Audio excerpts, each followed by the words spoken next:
네, 하나님 말씀 보겠습니다. 하나님 말씀 신약 성경 로마서 6장의 말씀 봅니다.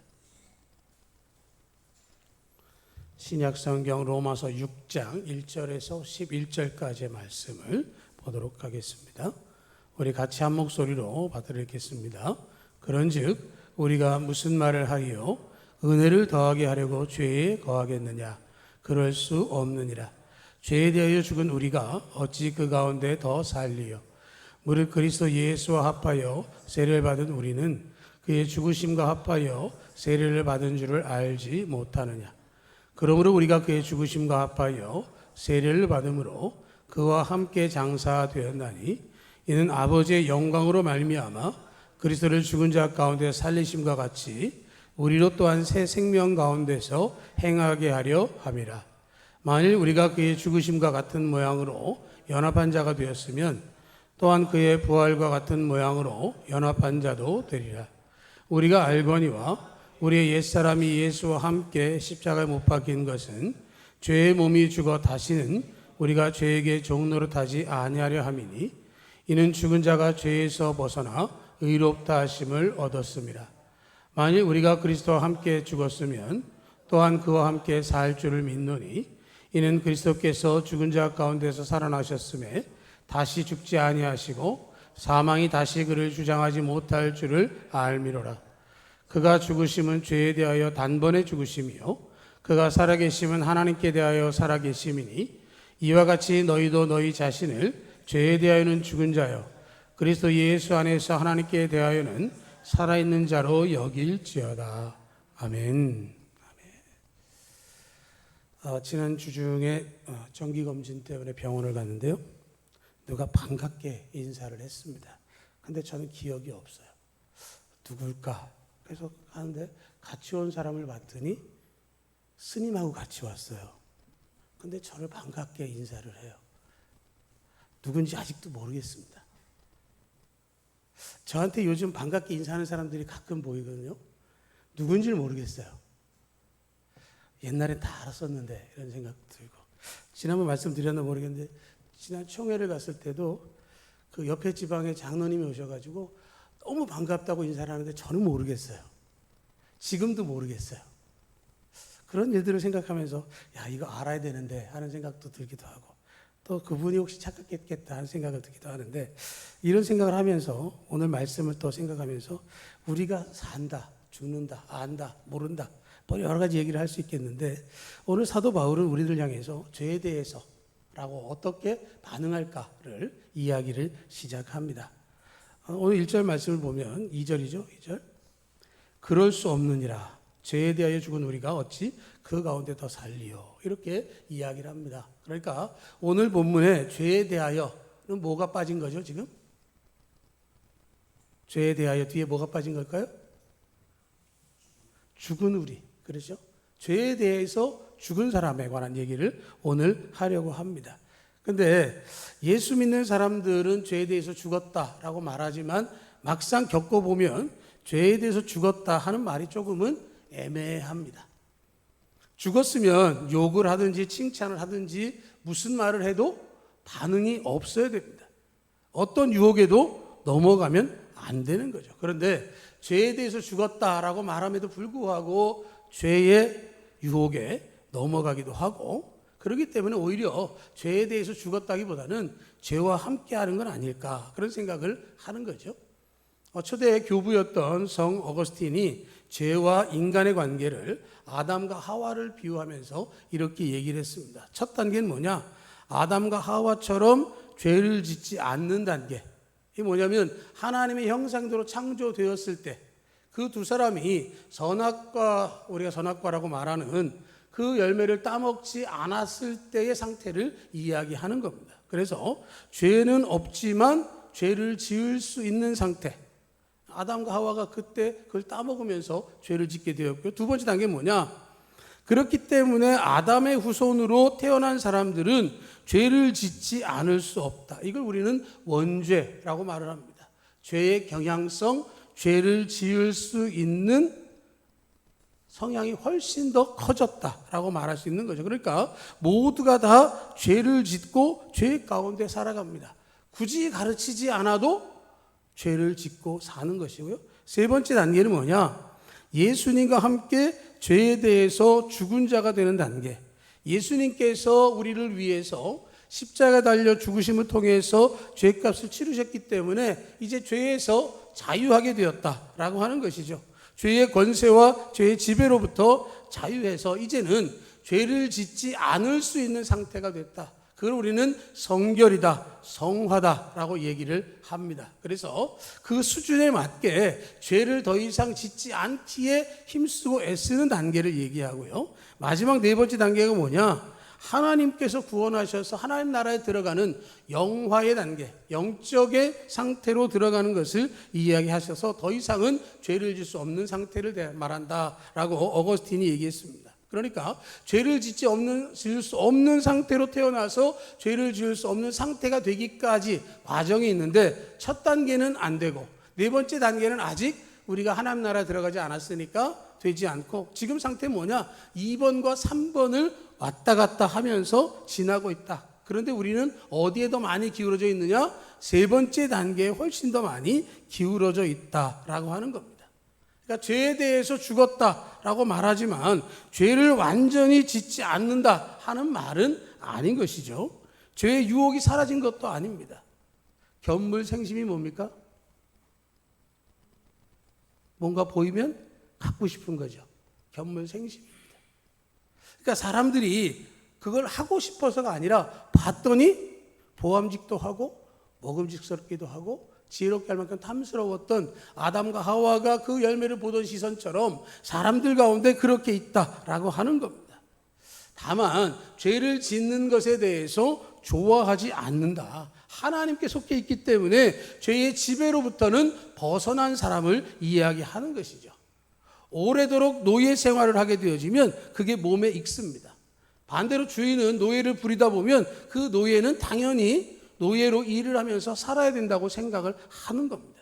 그런데 미국에서 남북전쟁 끝나고 노예 해방이 선언되어졌습니다. 미국 남부에서 노예로 살던 사람을 향해서 주인이 얘기를 합니다. 밭에 가서 일해야지. 뭐라고 대답할까요? 네가 해. 왜요? 나는 더 이상 당신의 노예가 아닙니다. 라고 말하는 거죠. 이게 죄가 우리한테 하는 겁니다. 죄 지어야지. 아이, 좋잖아. 가져. 심심하잖아. 지금 이 자리에 없는 사람 씹어. 표현이 좀 과하죠? 뭐라고 막 해라. 네, 하는 겁니다. 세 사람이 있을 때 화장실 못 간대잖아요. 화장실만 가면 뭔 말이 나올지 몰라서 그런다고 그러죠. 죄가 그렇게 유혹한다는 겁니다. 그러니까 예전에는 예수님 믿기 전에는 죄가 시키는 대로 죄가 유혹하는 대로 넘어가고 그렇게 살았다는 거죠. 그런데 지금은 예수님이 우리의 주인이 되셔서 죄가 우리를 지배할 권리를 잃어버렸습니다. 여전히 죄는 자기의 것인 줄 알고 우리에게 와서 유혹하고 우리를 넘어뜨리려고 하지만 뭐라고 얘기를 합니까? 나는 더 이상 너의 종이 아니야. 나는 예수님의 자녀야. 나는 이제 너에게 말을 들으려고 하지 않아. 네가 무슨 말을 해도 그건 영향가가 없어 라는 말을 지금 하고 있는 것이죠. 그러니까 이전의 말씀처럼 죄에 대하여 죽은 우리가 어찌 그 가운데 더 살리오라는 말입니다. 더 이상 죄가 나를 휘젓지 못하게 하겠다라고 하는 것이고, 그러면 어떻게 죄에 대해서 죽은 자가 됐느냐? 3절 말씀에 보면 무릇 그리스도 예수와 합하여 세례를 받은 우리는 그의 죽으심과 합하여 세례를 받은 줄을 알지 못하느냐라고 얘기를 하고 있습니다. 다 세례 받으셨죠? 세례 받는 것은 단순하게 그 의식이 아닌 것이죠. 세례라고 하는 것을 3절에서는 예수님과 합하는 것이다 라고 얘기를 하고 있습니다. 예수님과 함께 된다라는 얘기를 지금 하고 있어요. 예수님을 나의 주님으로 나의 하나님으로 믿고 그것을 외적으로 표현하기 위해서 세례를 받았다라고 하는 겁니다. 그러니까 세례를 받음을 통해서 예수님과 연합하고 예수님이 이루어 놓으신 모든 것들이 우리의 것이 되는 거예요. 이게 마치 결혼과 같습니다. 남편과 아내가 연합하게 되어지면 남편의 아픔이 아내의 아픔이요, 아내의 아픔이 남편의 아픔이 되는 겁니다. 아내의 즐거움이 남편의 즐거움이 되고요, 알지 못했지만 남편의 빚도 아내의 빚이 되고 아내의 빚도 남편의 빚이 됩니다. 상징적인 의미를 가지고 있는 것이죠. 세례를 통해서 예수님과 연합한 자가 되면 예수님의 것이 그대로 우리 것이 되는 겁니다. 예수님이 이루신 구원이 우리의 것이고 예수님이 죄를 이기셨기 때문에 우리도 죄를 이길 수 있습니다. 예수님께서 부활의 첫 열매가 되어주셨기 때문에 예수님을 믿는 우리도 부활의 소망을 가지고 살아가는 것이고, 죄에 대해 붙들린 사람은 죽었고 그리스도 예수 안에서 새 사람으로 태어나게 된 것입니다. 세례를 통해서 옛사람은 벗어버리고 새 사람이 되어지는 것이죠. 이 모든 것들이 내 노력으로 되는 것이 아니라 하나님의 은혜로 우리에게 주어진 것입니다. 감옥에 갇힌 사람들이 풀려나는 것, 그들이 사면을 받거나 죄를 감해 주어야 나올 수 있게 되어지는 것처럼, 죄에 물들어 있던 우리가 죄에 대해서 죽겠다 하는 말은 내가 죄를 짓지 않겠다고 힘쓰고 애쓰는 것이 아니라 나를 위해서 죽으신 예수 그리스도와 함께 내가 죽으심을 믿고 예수님 앞에 세례를 받아야 그렇게 되어지는 것이고, 이것이 하나님의 은혜입니다. 옛사람이 아니라 새 사람으로 거듭난 하나님의 사람으로 살게 하시는 것이 하나님 주신 은혜의 선물이다라고 하는 것이죠. 그래서 에베소 2장 8절 말씀처럼 너희는 그 은혜에 의하여 믿음으로 말미암아 구원을 받았으니 이것은 너희에게서 난 것이 아니요 하나님의 선물이다. 내가 받고자 원해서가 아니라 하나님께서 주시고자 하신 대로 허락하신 구원의 은혜가 바로 선물이다 라고 하는 것이고, 선물은 두 손을 내밀어 받으면 내 것이 되는 것처럼 주님이 우리에게 주심을 통해서 그것을 내가 받게 되어졌다라는 것을 이야기하는 겁니다. 그러면 죄에 대해서 죽었다라고 말할 때 우리는 그러면 어떻게 살아야 되느냐라는 겁니다.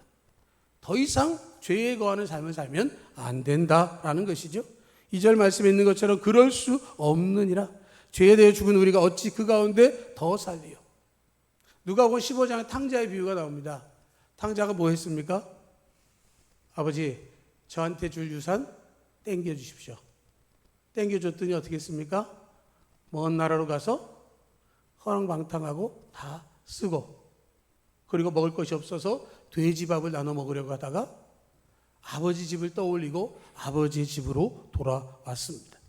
아버지가 멀리서부터 보이는 그 아들을 어긋맞고 그를 향해서 씻기고 옷을 입히고 가락지를 끼워서 그의 위치를 회복시켜 주었습니다.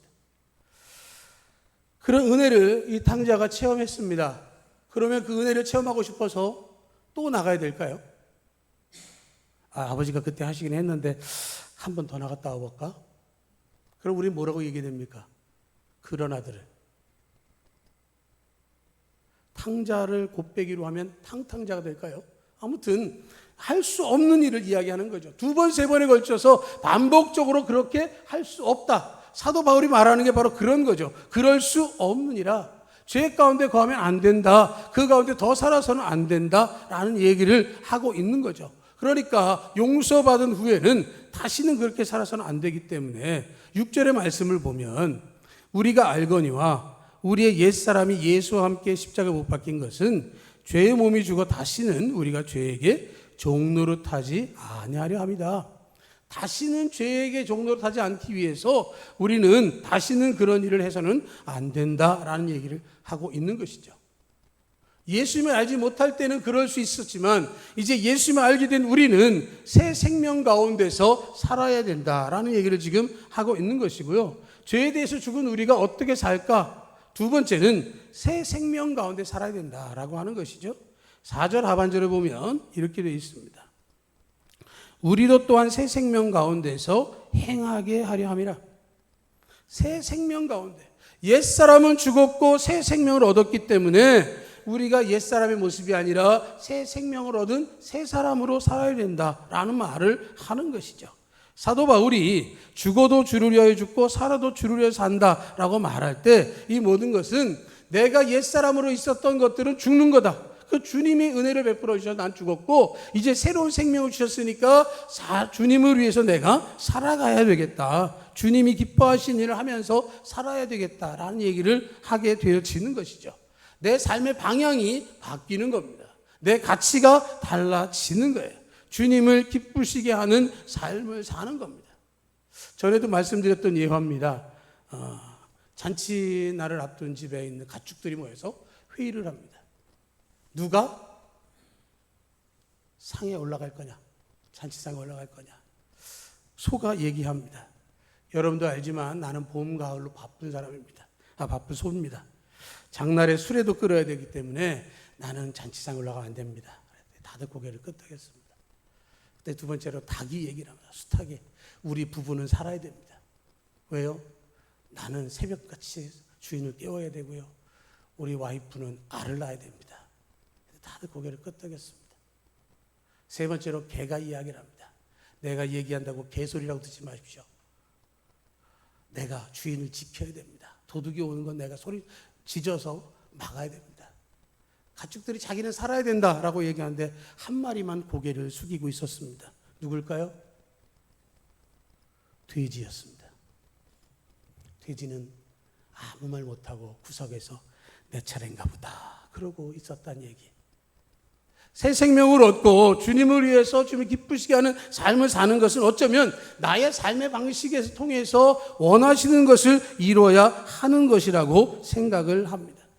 예수님과 앞에서 세례를 받았다 하는 말은 주님을 위해서 살고 주님의 영광을 위해서 살아가는 것을 이야기하는 겁니다.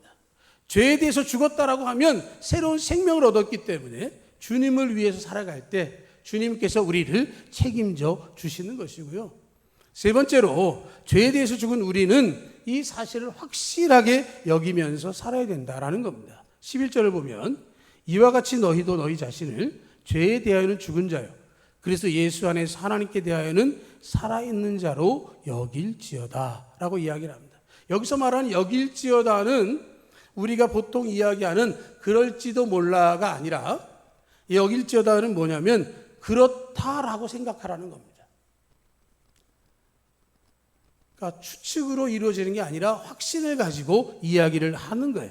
그렇게 판단하고 그렇게 생각하고 그렇게 행하라 하는 이야기를 하고 있는 겁니다. 그러니까 내가 생각하는 그대로를 가지고 살되 그 방향이 이루어졌음을 확인하라는 얘기를 지금 하고 있는 거죠. 내가 무언가를 할 때, 내가 무언가를 하고자 할 때 익숙한 것에 빠져 있는 것이 아니라 그것을 통해서 하나님께서 우리에게 주신 새 생명이 내게 있음을 알고 그 확신 가운데서 생활하라는 것을 말하고 있는 겁니다. 한참 오래된 영화죠. 쇼생크 탈출이라는 영화를 보면 거기 나온 모건 프리만이 무기징역에 있다가 사면을 받아서 가석방에서 나옵니다. 그래서 일을 하죠. 마트에서 그 물건을 옮기는 일을 합니다. 그런데 물건 옮기는 일을 하면서 화장실 갈 때마다 그 카운터 쪽을 바라보면서 손짓을 하죠. 화장실 가도 됩니까? 한두 번 이렇게 하다가 나중에 그 매니저가 부르죠. 화장실 가는 것까지 나한테 묻지 마십시오. 그냥 자연스럽게 하십시오. 라고 얘기를 합니다. 자기가 옛 모습에 매여 있으면 그렇게 돼 있는 거예요. 지금 모건 프리만이 무기징역으로 그렇게 살았기 때문에 늘 확인하고 승낙받고 하던 게 습관이 되다 보니까 그렇게 하는데 지금 여기서 뭐라고 말씀하시는 거냐면 죄에 대해서 죽었다. 확실하다. 그래서 예수 안에서 우리가 살았다. 그러면 예수 그리스도 안에서 살아있는 자로 살아라 하는 얘기를 지금 하고 있는 겁니다. 내가 바뀐 것에 대해서 확신하고 있다면 그렇게 살아라 하는 얘기를 하는 것이고 성경은 우리에게 그렇게 수없이 강조해서 말씀을 해주고 있는 겁니다. 그런데 그걸 받아들이지 않고 그대로 생각하지 않고 의심하면 그 축복을 누리지 못하게 되는 거예요. 주님 말씀하시기를 십자가에서 너는 나와 함께 죽었다 그랬으면 죽은 거예요. 내가 다시 살았기 때문에 너도 다시 산다라고 하면 우리는 산 것이죠. 우리가 부활이 되면 예수 그리스도 같은 몸으로 살 것이라고 말씀하는 것은 그렇게 되는 것을 말씀해 주는 대로 살아가는 겁니다. 옛사람은 죽고 새사람이 되었다. 옛사람이 죽었다라고 하는 부고를 냈으면 죄에 대해서 죽은 것이고 시험과 유혹 가운데서 나는 그리스도와 함께 죽었다라고 여기는 것이고 그리스도 예수 안에 살아있다라고 한다면 죄인이라서 어쩔 수 없다가 아니라 하나님의 자녀이기 때문에 나는 더 이상 그렇게 살지 않는다라고 말할 수 있어야 하는 거예요.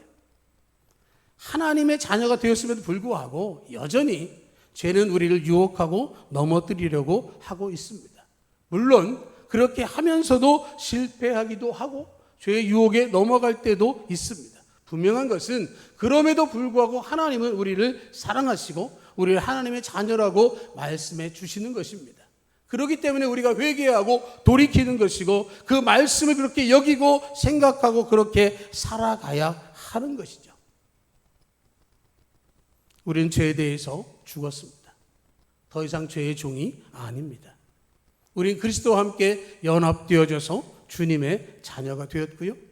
하나님께 대해서 살아 있습니다. 하나님께서 우리를 인정해 주셨습니다.